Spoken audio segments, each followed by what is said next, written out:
Hello guys, আসসালামু আলাইকুম। একটু আগে একটা আমি ভিডিও আপলোড দিয়েছি।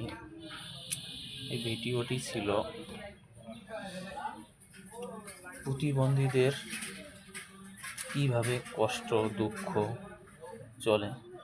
এই অভিনয়টুকু আমি করে দর্শককে বলছি যে আল্লাহ, ভগবান, ঈশ্বর, গড যারা আছে এদেরকে সবাই মিলে দোয়া করবেন যে আল্লাহ আমাদের এরকম সন্তান দিও না, ভালো সন্তান দিও। এই অনুভূতিটাই নিয়েই আমি করেছি। কিন্তু আসার সময় কেউ আমাকে দুই একজন গালিগালাজ করে, এরকম ভিডিও কেন তুমি, যারা প্রতিবন্ধী তাদেরকে কেন এরকম করছো, প্রতিবন্ধীর অভিনয় কেন করছো, কেন কষ্ট দিছো। কিন্তু আমি ওভাবেই বলি নাই। আমি বলছি প্রতিবন্ধী কীভাবে কষ্ট, এই কষ্টটাকে শেয়ার করার জন্য মানুষের কাছে। মানুষ হয়তো প্রতিবন্ধীদেরকে ভালো চোখে দেখে না, ওটা বলে, কিন্তু সবাই বেশি করে যারা প্রতিবন্ধী তাদেরকে ভালোবাসবেন। নিজের ভাই বা বোন যারা আছে এরকম যেরকম ভালোবাসো সেরকমই সবাইকে ভালোবাসা দিবেন, এদের পাশে দাঁড়াবেন, এদের সঙ্গে সম্পর্ক তো ভালো রাখবেন, এদেরকে বেশি সহযোগিতা করবেন।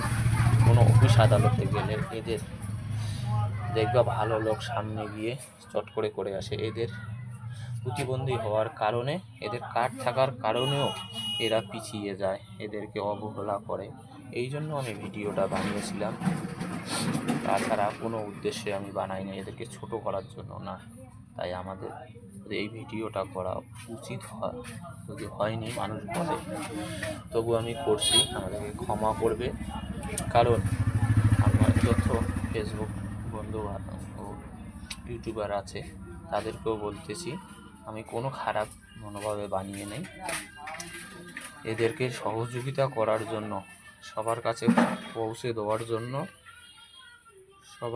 পৌঁছে দেওয়ার জন্য এই অভিনয়টুকু করে মানুষকে বুঝিয়েছি যে এদের কি কষ্ট, এদেরকে ভালোবাসবেন, এদেরকে আল্লাহ জানে সবাইকে, আর এদেরকে অবহেলা করবেন না।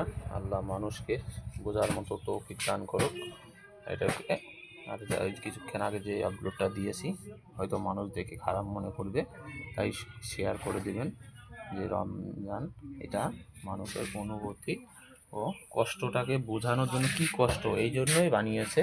ও কোনো খারাপ মতলবে বানায় নাই বা ছোট করার জন্য বানায় নাই। প্রতিবন্ধী ভাইদেরকে হয়তো তার মনে স্থায়িত্ব, তার মনে জায়গা রাখার জন্য বানিয়েছে, যেন মানুষ এই অভিনয়টুকু দেখে মানুষ যেন এদেরকে ভালোবাসে, এই আশা নিয়েই বানিয়েছে।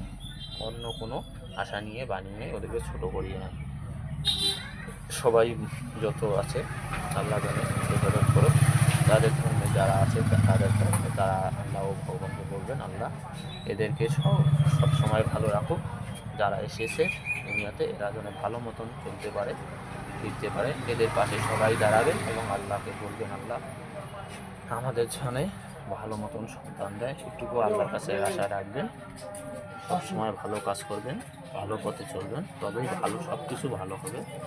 অন্যায়ের বিরুদ্ধে লড়বেন, সত্যের পথে চলবেন, কখনো খারাপ পথে যাবেন না। আল্লাহকে সবসময় ভালো ডাকবেন, সবসময় ভগবানকে ডাকবেন, ঈশ্বরকে ডাকবেন, যার যার ধর্মে সে সবাইকে ডাকবেন সবসময় যে আল্লাহ আমাদেরকে ভালো সন্তান দিও, এরকম প্রতিবন্ধী সন্তান দিও না। কারণ এদের খুব কষ্ট, এরকম মায়াদেরও কষ্ট যেমন বাবাদেরও কষ্ট সেমন, সেরকম ও যারা আসে দুনিয়ার বুকে তাদের কষ্ট শেষ নেই, এদের মতো আর কষ্ট এরকম হয় না। তাই জন্যই আমি এই কন্টেন্টটা, তাদের জন্যই আমি এই কন্টেন্টটা বানিয়েছিলাম। এইরকম কষ্ট আর দেখতে পারতেছি না। হে আল্লাহ, এদেরকে তুমি সবসময় সুস্থ রাখার তৌফিক দান করো, সেই জন্যই বানিয়েছিলাম, কিচ্ছু না। এদের প্রতিবন্ধী ভাইদের বোনদের এত কষ্ট, যখন হেঁচলিয়ে যায় তার পাছা ফেটে যাওয়াচ্ছে, ঘা হয়ে যায়, বুক হেঁচলে যায়, ঘা হয়ে যায়, হাত পা চলতে পারে না, ওখানেই শুয়ে থাকে। এ কষ্ট পাশ দিয়ে যাওয়ার সময় কেউ পয়সাও দেয় না, ঠিক কি খাবে না খাবে এটাও করতে পারে না। তাই আমি কন্টেন্টটা বানিয়েছিলাম যে এদেরকে যেন সবাই সহযোগিতা করে, এরাই আমাদের আপনরা, এদেরকে কেউ অবহেলা করো না।